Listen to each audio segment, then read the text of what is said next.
So what you see here is the newly released and much anticipated KalibrGun Cricket 2 Tactical.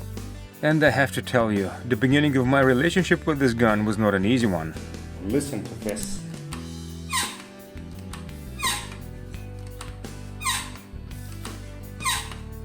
Kinda reminds me of when I first met my wife back in the day. Okay, I must admit, KalibrGun were pretty quick to address this issue. They sent me a new gun and arranged the shipping of the creaky one back to them. So this rifle comes fresh out of their factory in the Czech Republic, and yes, although some shooters may find it hard to believe, there are guns out there manufactured outside the Scandinavian peninsula.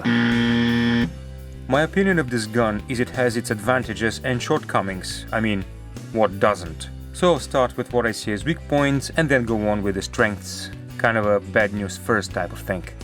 A lot of info about the rifle was nowhere to be found, not even on the manufacturer's website.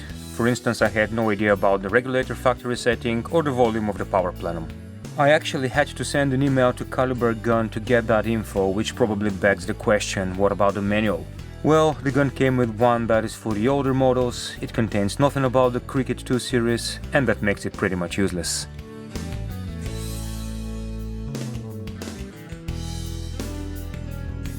The first thing that strikes me is the name of the gun, Tactical. You start imagining some futuristic design, also folding or collapsible stocks and stuff like that, and then you open the box and see wood. Yes, wood may have been a part of the tactical design like 100 years ago, I suppose. But there's good news here. KalibrGun tell me they're about to release a composite version of the stock by the end of the year, and I think I may be among the first ones to get one of those. About the magazine, well, I must say that placing it properly can be a tricky business. It definitely takes some getting used to, but once you do, you should have no problems. Which reminds me, a single-shot tray of some sort would be very convenient, especially for those of you who prefer shooting those new and trendy airgun slugs that almost no drum-type magazine can hold in place. The chambers of the mag are just too wide. Most of you who have showed some interest in this air rifle must know by now that it has no externally adjustable reg. So, if any of the advanced shooter amongst you want to play with the gun and alter the regulator factory settings to better suit your shooting style, you need to degas the gun and disassemble this tube here to do so. And you need a reg tester too to know what the working pressure is. Unless of course you choose to spend some more cash on an aftermarket regulator of a different brand that has a pressure scale printed on it. One thing you can do is play with the hammer spring adjuster, but bear in mind it's kinda wobbly and unscrews by itself due to the tension of the spring and the vibrations when you shoot the gun, so thread locker is the name of the game here.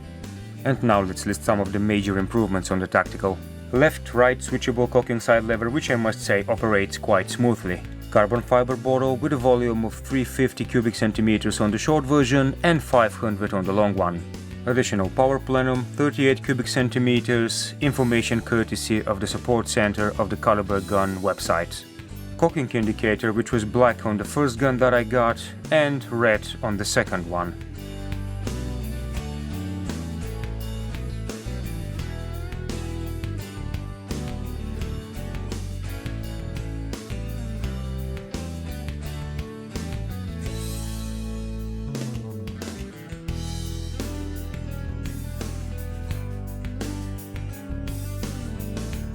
Pin style safety anodized in red.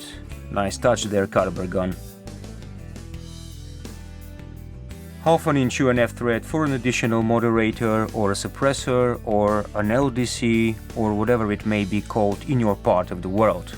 As you can see, the rifle does come with one out of the box and it definitely quiets it down. But if you tune your gun to shoot a heavier pellet or one at a higher FAC type velocity, an additional suppressor is what you need to have the rifle mouse fart quiet, as they say.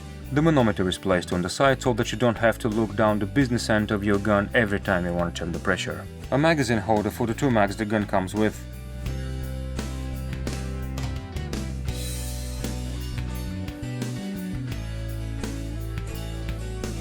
And a Picatinny rail underneath the bottle, which is long enough to provide a steady stance when shooting with a bipod. Alright, enough of the chit chat and let's get to the action.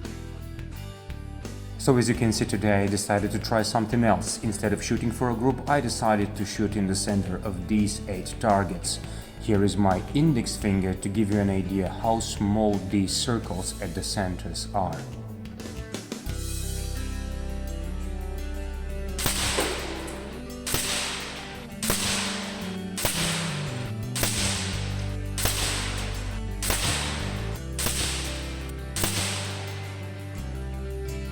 The results are pretty good, I would say. If you put these 8 shots together, that would make a group of no more than 10 millimeters. With the exception of shot number 8, that is. I think it was a flyer, that's why I took shot number 9, which was almost dead center. Mind you, those were unsorted pellets, unweighed, taken straight out of the box.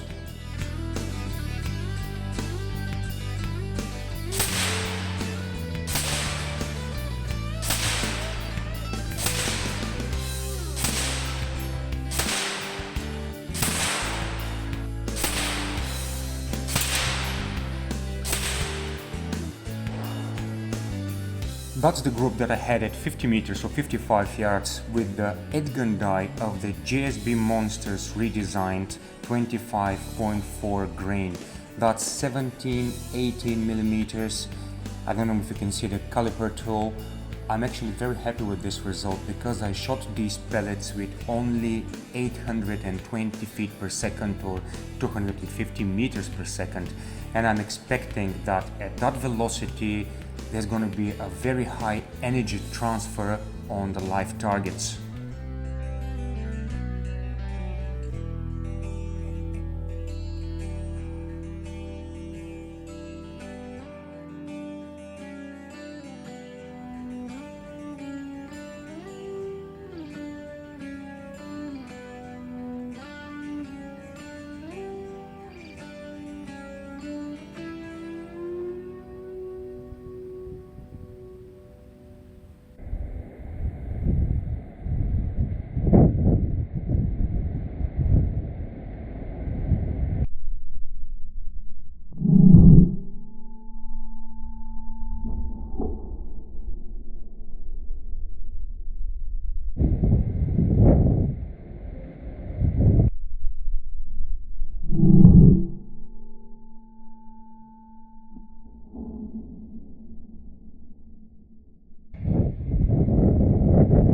Well, it didn't take long for the cats to show up. I hope you can see the first one underneath this piece of machinery over there, the grain elevator or whatever it is called.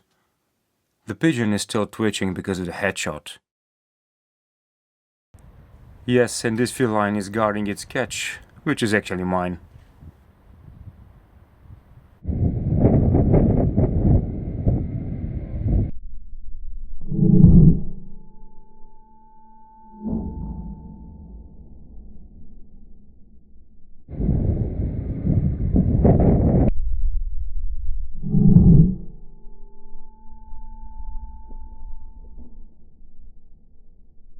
A second cat appeared shortly after, and apparently it wasn't sure there was enough for everyone.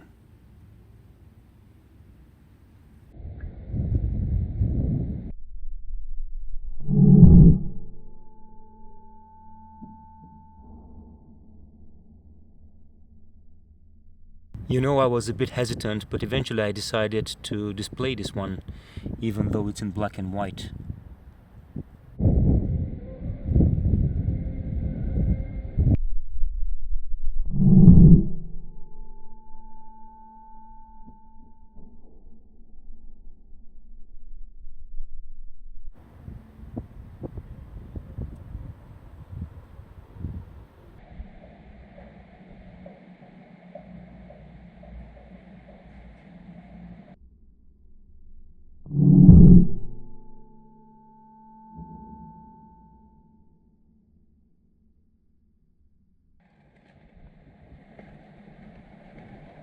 With that headshot I also managed to score a double kill. The second one was not a headshot though. Went through the wing and in the torso.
Oh, that's really gruesome.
Wow, this one's head is gone entirely. I didn't know that a 22 cal air gun can do such a thing. Okay, let's sum it up. Is this gun capable of getting the job done? Yes it is, and then some. Is this the perfect air gun? No, in my opinion, it's far from it. Is this the perfect air gun for you? Well, that's up to you to decide. I really hope you enjoyed this review of the Cricket 2 Tactical and the pest control session that came along with it. Please post a comment, share with your friends, click the like button and subscribe if you haven't, because you know it, this is by far the best way to support the channel. Cheers guys, and catch you on the next one.